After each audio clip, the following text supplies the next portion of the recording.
Joyce, goeienaand sê, worry.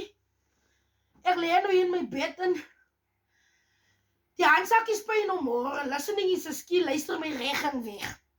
Die handsak is pyn om môre en vandag was ek gebel, zie, kom pad se kant toe, hier word verskriklik hoender uitgedeel.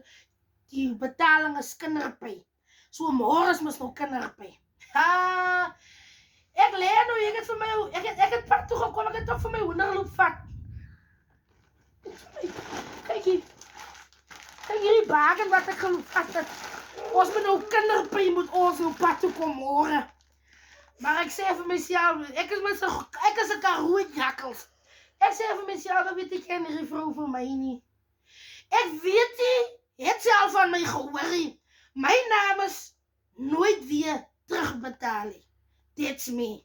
So ek weet nie, sê maar môre, oog is maar moeg. Kyk, ek is 'n vrou. Alibad. Ek trek al 5 uur môreoggend my handsakkie se pyn.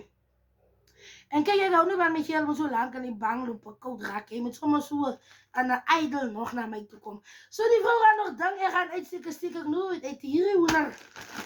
Ha! Kom aan, sikkel jou eister.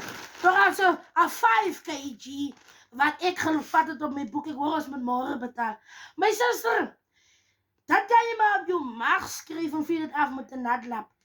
As my worries, ons is in Maart man, as my worries. So ek dink ek sal die hoender betaal. Maar dankie vir die hoender. Danko, and I thank you. Julle moet mooi bly my Home Choice. Bly in julle se baan en alles wat mooi is, julle moet 'n geseënde nag gesit.